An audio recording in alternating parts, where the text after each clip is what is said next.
কোয়েল পাখি অনেকে শখে বসে পালন করা শুরু করেন বা ইউটিউবে আপনারা অনেকে দেখে থাকেন যে কোয়েল পাখি পালন করা খুবই সহজ। এদেরকে তেমন একটা যত্ন করতে হয় না, যেমনটা আপনারা রেখে দিলে চলে। কিন্তু আসলে বাস্তব বিষয় হলো আপনাকে অবশ্যই কোয়েল পাখির যত্ন নিতে হবে। যদি যত্ন না নেন তাহলে এদের যে মলগুলো এগুলো খুবই দুর্গন্ধযুক্ত এবং খুবই তেজ হয়ে থাকে। এর কারণে কিন্তু কোয়েল পাখি রোগে আক্রান্ত হয় এবং সে কারণে এটা মারাও যেয়ে থাকে।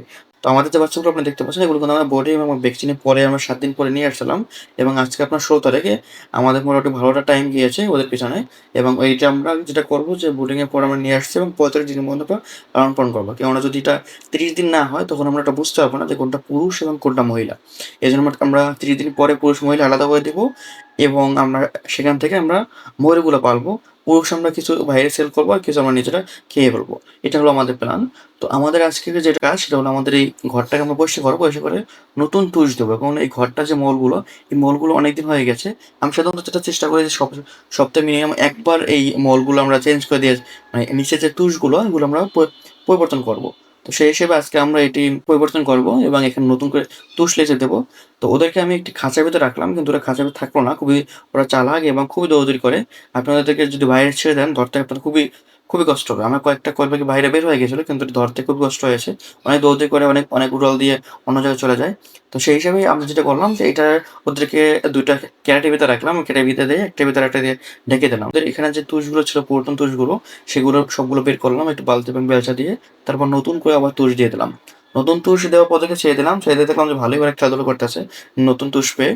তো এখানে খাবার এবং পানি সবকিছু দিয়ে দিয়েছি। আর আজকে এক ভাইয়ের খামারে গিয়েছিলাম। এক ভাই খামারে গিয়ে দেখলাম যে উনি কোয়েল পাখিগুলা ওনার যে খাঁচা তৈরি করে খাঁচার ভিতরে পালতেছে। তো ওনাকে জিজ্ঞেস করলাম যে, "ভাই, খাঁচায় এবং নিচে পালা কোনো সমস্যা হয় কিনা বা কোনো ভাইরাস বা এরকম কোনো মানে রোগ ব্যাধি হয় কিনা?" তো উনি যেটা বলল যে, "ভাই, আপনার যদি নিচে ফেলে থাকেন, ফ্লোরে ফেলে থাকেন, তাহলে আপনি অবশ্যই খাঁচায় আসেন। কেননা খাঁচায় পাললে আপনার রোগ ব্যাধি আপনার কম হয় এবং ফ্লোরে পাললে কিন্তু রোগ ব্যাধিটা বেশি হয়। মলগুলা খুবই তেজ হয়ে থাকে এবং খুবই দুর্গন্ধযুক্ত।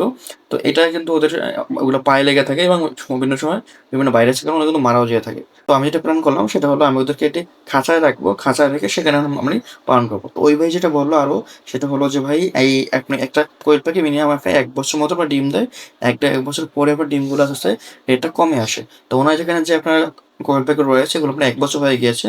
এগুলো উনি বাইরে সেল করে দেবে। সেল বলতে এগুলো বিভিন্ন বিয়ে অনুষ্ঠান, বিভিন্ন অনুষ্ঠানে এগুলো কিন্তু নিয়ে খেয়ে ফেলে। তো আমাদের আজকের যে পরিষ্কারের কাজটা ছিল সেটা আমরা করে ফেলেছি। তো এই ছিল আমাদের আপডেট যে আমাদের কোয়েল পাখিগুলো আমরা নিয়ে এসেছি এবং এই পর্যন্ত আপনার বড় হয়েছে। এবং আমরা যেটা করতেছি ওদেরকে নিয়মিত যত্ন করতেছি। সেই সাথে ওদের খাবারগুলো পরিবর্তন করে দিচ্ছি, পরিষ্কার জায়গাতে রাখতেছি। ওদেরকে যত্নের প্রতিই দিচ্ছি। এখনো ওদেরকে ওষুধ দেওয়া হয় নাই। তো ওষুধের জন্য আমি ডাক্তারের কাছে যাবো।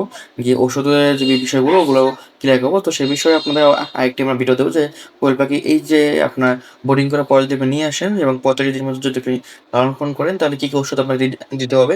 আমরা কি ওষুধ ব্যবহার করেছি সবকিছু আমি কিন্তু ভিডিওতে পাবলিশ করে দেবো এবং আপনারা এগুলো দেখতে পারবেন। যাতে নতুনরা যারা শুরু করতেছেন এরা হয়তো উপকৃত হয়ে থাকেন। ধন্যবাদ সকলকে। আসসালামু আলাইকুম।